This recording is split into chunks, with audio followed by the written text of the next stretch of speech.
guys, welcome back to the channel. And this week we're once again out there chasing these crappie down, and Mother Nature did not give us the easiest week, to say the least. I'm not sure how much rain we got this week, but it was a lot. I think it rained 4 or 5 days this week and has put a lot of trash in the surrounding lakes here in Kentucky, and also dirtied up the waters. The home lake Green, very muddy, but congratulations to William Rogers and Richard Allen. They put together an 8-pound bag, I'm not sure on the exact weights, today in a KCT and won that. So hats off to those, giving them guys a shout out. But me and Kenny, we decided not to wake up so early and go fish that tournament, and we ended up going to Del Holla and seeing if we could figure out something on that lake. We hadn't been there for, I don't know, I don't think the two of us have been there since the tournament, and we wanted to go down there and found that it was muddy as well. But here's some Livescope footage and some clips of how we caught those fish, and I will be kind of breaking in and talking about it as we go. Kind of hard, I'm off balance. He's gonna bite here shortly. Now, flipping, boat flipping. Now, flipping, boat flipping. Boy, that's a good one. Don't know. Oh, Look at that. Look at that. I hit the trolling motor. That's a good one, Kenny. Yeah. Good fish, my friend.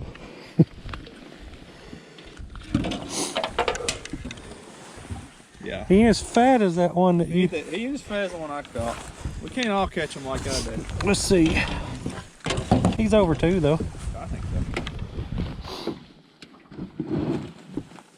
Good job. I hope this is good. Yeah. Here you go, grab the scales. I already zeroed them. Oh, you're kidding. What's it? 1.8. Because he ain't got no belly. He ain't got no belly. Here, let's put that one in the water.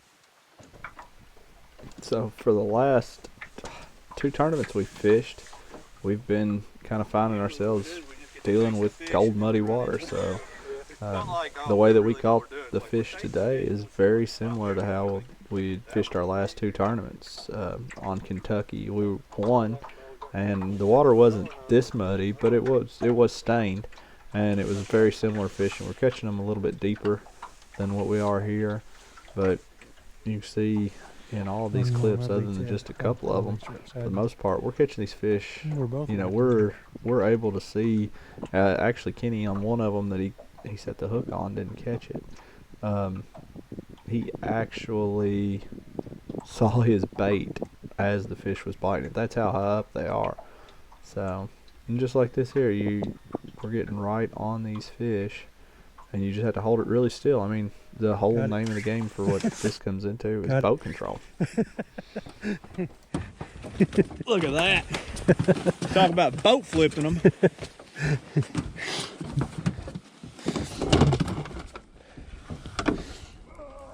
It's weird. You watch a sinker, it looks like it jerks a pole out of your hand.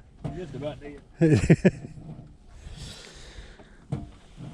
Not a bad little chunk fish. It's like I said, oh, we get to right to this spot and then we stop, and then there was 2 of them sitting there. That ain't even the one that I saw. When you turned, you said, "Oh, there's one." Yeah. I mean, he hit it. It was so shallow. Did you? Oh yeah. Well, I was the same depth as you, and look, my sinker was probably 6 inches out of the water. Yeah.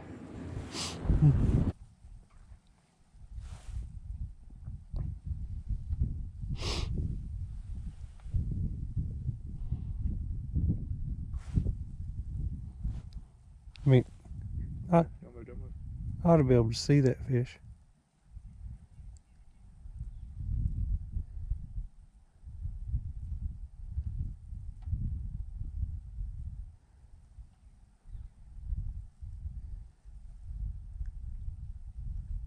He got it. I seen him.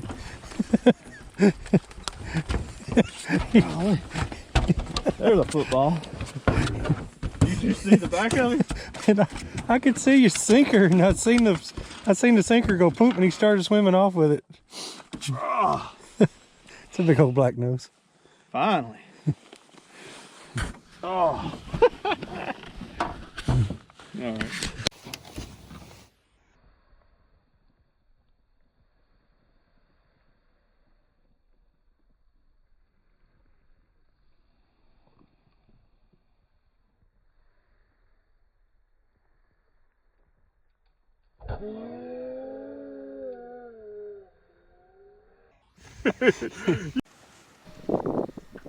And this, if you've been a fan of the channel, you know that this isn't the first time that we've had to catch fish like this.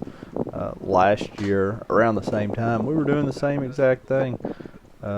These fish, they weren't holding to cover, they were just all scattered out. And we were, you know, just kind of driving around looking for them. Here you've got one coming in, and you can see Kenny's using the 14-foot pole. He's trying to drop to it right there. And it actually turns, kind of looks at it. And I don't know if Kenny, you know, look, he comes right back to it, kind of touches it, then kind of goes off. So not really sure. I don't think Kenny did anything wrong in that instance. You're not going to catch them all. It also kind of gives, and there's bait. One of the big things that has kind of played crucial for us the last, make sure we watch this clip. month. Let's see, February, definitely February, even January too. And it's a good rule of thumb any time of the year, but it's just finding bait. You know, we found clear water today, and we side scanned, looked in it, and we never did find no bait in the clear water, and we didn't find any fish in clear water. You would think that they would like to be out there in the open where to see, but for whatever reason, this is where they wanted to be. And you see that, you know, a lot of times what we'll see is we think is a fish will sometimes turn out to be bait, and sometimes when it's far out, like you can see this fish swimming, you can see how its tail's moving. Sometimes we'll think, well, maybe it's just a big bait ball, and you get a little bit closer or get a better look at it, and it'll turn out to be a fish. But, you know, would you have to have Livescope to be able to catch these fish today? It definitely makes it a lot easier. I would have a hard time catching them without Livescope. Now, if you understood these fish are going to be in 4 foot of water, and you were able to spider rig, you know, be able to put out several baits, and only put them, you know, be disciplined enough to have them just down right there. And look here, this fish, he's going to come up, kind of look at it, but then just kind of turns away. They don't all react the way you want them to. But, you know, if you were able to put out several poles and you understood that that's how shallow the fish were, I'll be honest, when I used to spider rig, pull crankbaits, all the other different techniques for crappie fishing that I've ever used, I was always too deep. My whole thought process was, if I'm not getting bids, because I'm not down there to them. And, you know, once you get the forward-facing sonar, you learn sometimes these fish aren't where you think they ought to be. Just like this here, and I can't remember in this clip if that one's, I think that's actually bait, but now what's above it there is going to be a fish. And watch here, I mean, one of the things that I've learned definitely with the way that I'm having to fish is just slowing down. See how slow I'm entering into this fish? Because whenever you get there, you want to just be able to hold it on target. That's one of the reasons why we're not casting. We'd much rather cast fish than we would straight pole, because we can cast them at 24, 40 feet. But here, you know, we're having to get close. That's a good hook set there. Now. Oh. He come up with it. When I pulled up, I didn't feel no pressure. They ain't very big. Not a very big one. But you caught him. See, that's what I'm talking about. Pro tip of the day. Let your buddy catch a little one, you go catch a big one. And I said there, pro tip of the day, let your buddy catch the little ones and you catch the big ones. The reason why, and it's because you're only targeting one fish at a time most of the time, so it's kind of a one man's game. The way that we're able to kind of make it more effective with two is, as you can see here, Kenny's using a 14-foot pole and I'm using a 10-foot pole. So there's going to be 10 foot, or not 10, there's going to be 4 foot of difference between the two. So Kenny's going to get the first opportunity to present his bait to the fish. If we miss it, overrun it, or if it just doesn't seem to like his bait, then I've got another bait right there behind it. It worked really good for today in a tournament setting. We would evaluate that. Now in Taylorsville we did do that with the 14 and the 10, but also I have a 16-foot pole. I didn't get out today. It was really cold. Fingers weren't working very well, so we wasn't trying to tie on a lot of different baits. So once we found what was working, we just kind of stayed with that. Another thing was, a lot of times I would rather use a heavier jig head, and last year I was able to get away with using an 1/8 ounce. The year before that I was able to get away with using an 1/8 ounce.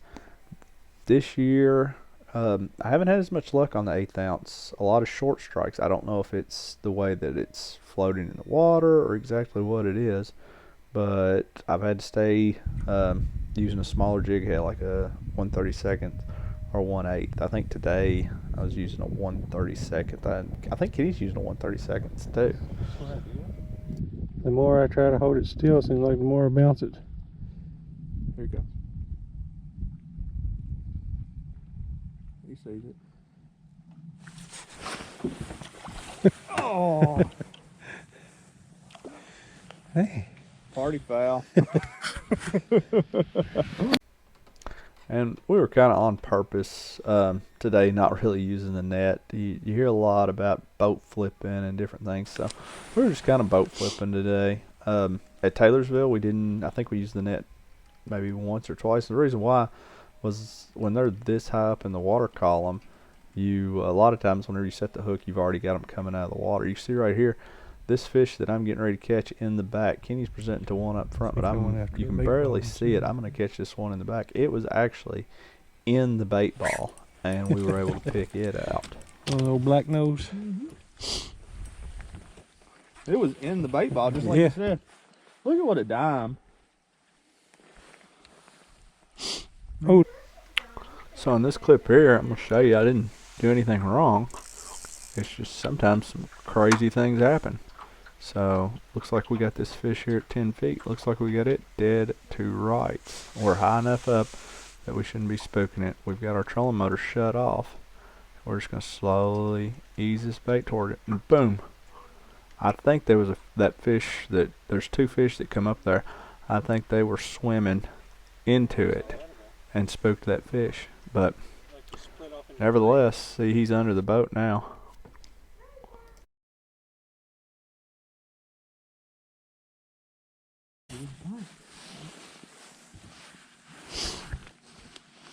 I'm gonna leave for a fish. Look, it's swimming. Oh. There's a big dog.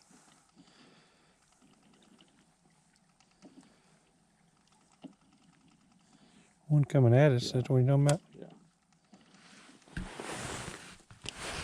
Like a carp. Left. Oh.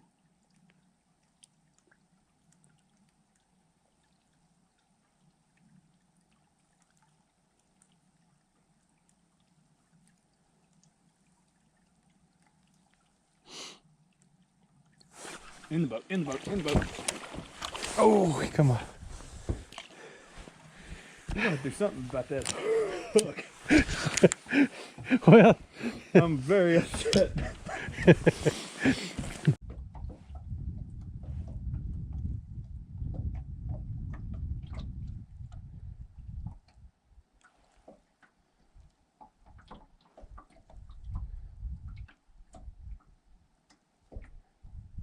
Come up higher.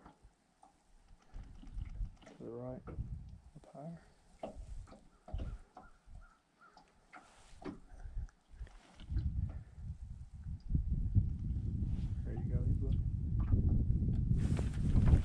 I could see my bait when he hit it. Oh, it come off. That was a big crappie. Yeah. I could see my bait in the water. And once again, here's just another clip of sometimes when things just don't work out. So there's like 2 fish right here, and I'm trying to work them. See, I've got this one right here, and I'm just trying to ease up to it. I'm not using hardly any trolling motor, and just trying to be as still as I can be, but make sure that I get that bait presented right to that fish. And see, I've got its attention, and it starts to do the nose up, so I'm thinking I've got it. And watch what happens. And it takes, I mean, it seems like an eternity when you're holding that pole, just waiting for these things to bite. I'm actually getting pulled back a little bit by the wind, kind of pushing me back. This fish is still interested, still watching.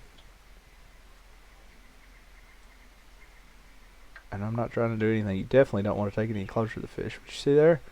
Makes a swipe at it, but does not hit it. A lot of times they'll come back. This one here, he kind of stopped out there. So I'm going to make another run at him.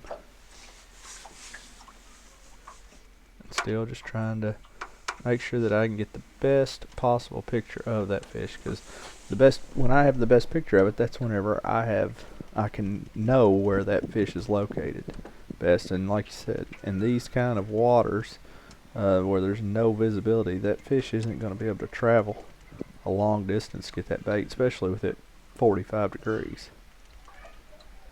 So just easing up to it. Like I said, you know, they feel all the vibrations and everything, so you don't want to have to use as little trolling motor as possible. But once again, just presenting that bait right back to it.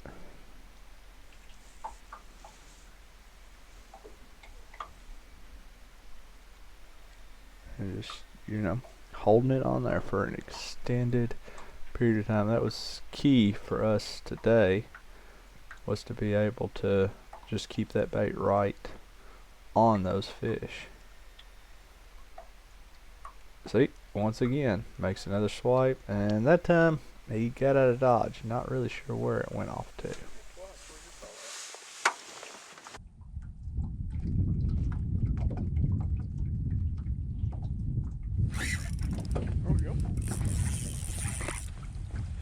There's another one down there too.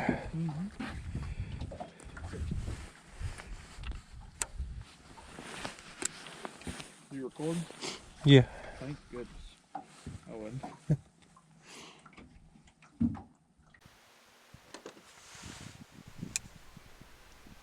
And this one here is going to be, this was the last fish I caught of the day. You see it's done 346, and you'll see looks like it's getting a little fuzzier. I noticed that on the Livescope. I hadn't really adjusted my gain. Something about the way the sun, I guess, angles, because you see it kind of goes away there. It causes you to have a little bit more clutter. Not a big deal. I can still see the fish. I'm not confused by that, and the main goal is to catch fish. So, like I said, it doesn't necessarily bother me. But this one here, tried to put as much of the Livescope clip as I could in here, because I followed this fish for a long way. As you can see here, that trying to make an initial contact, and this is probably the deepest I think that we caught any today. 12 foot. We might have caught a few little ones. We wasn't filming when we first started. We started a different area of the lake, and we were actually on some standing timber, some hardwood, and there was some small fish. Kenny caught like a 3 or 4 pound bass off of it. So we did catch a few, maybe at this depth or a little bit deeper. But what we had, you know, since we had, for what you've seen most of the video, most of them were really high in the water column. And I don't know if it was where it was getting later in the day or what, but once you get down deeper, it makes it a little bit harder to present the bait. Of course, whenever you're using a 1/32 ounce head, you know, it takes it longer to move and go through the water column. But that fish, he kind of went down, kind of down to the bottom. Look, we found him there again as he's moving. And if it wasn't him, it was another fish that was a similar shape, size, and acted a whole lot alike. And it was holding in the same level of the water column. So, and of course you have to understand, this boat's getting kind of pushed. The breeze has laid down a lot compared to what it was, but you still got to account for which way the boat's moving and different things like that. But definitely wanted to show you just, sometimes how long we will work on a fish, and this doesn't count how long it takes us to find it. This is just once you found the fish and the different times that you present the bait to it. You can't just give up after one swipe a lot of times. And I think it's actually moving here. I'm kind of chasing that fish, and which of course I got a 1/2 ounce egg sinker up above my bait, and got to keep that up just to make sure you get this right over top of the fish, just the way that they want it. I feel like that was a pretty good swipe. You just kind of let it fly over top of them, but no love. And at this point it's kind of getting under the boat, so I've got to slow down and see if I can find it. Again, you can see I've got, well, in the small screen there, I've actually got my trolling motor turned to the left, and I'm fishing kind of back on the maybe 7, 8 o'clock area, if 12 o'clock would be in the front. And just still kind of working with this fish. But guys, thanks for watching. If it seems a little chopped up, sorry about that. I am editing all the way up to the midnight hour to get this out to you. Fished all day and wanted to be able to get you some content. So appreciate all the support. Hit the like button.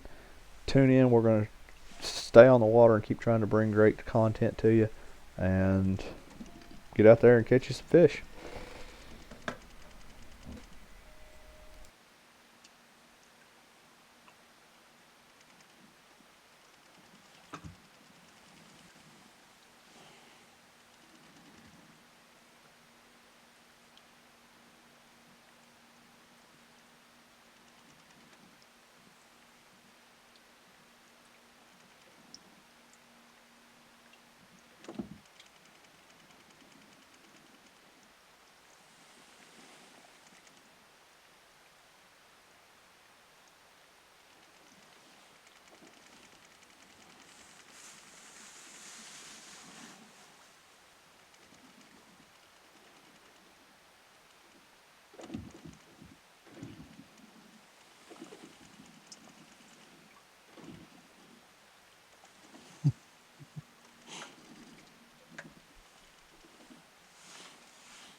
He drags it too low.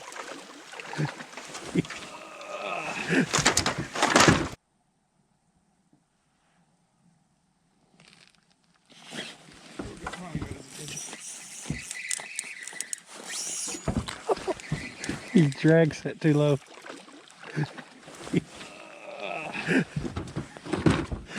That's a big one.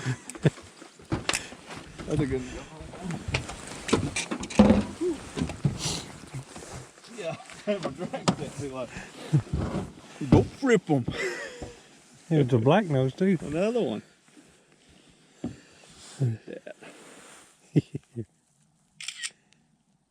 Yeah. You ready to go home? Okay. It's up to you. What time is it? We got 8 minutes till 5 o'clock. So you want me to find you another one? That's fun. Huh? I said that's fun. It's like hunting.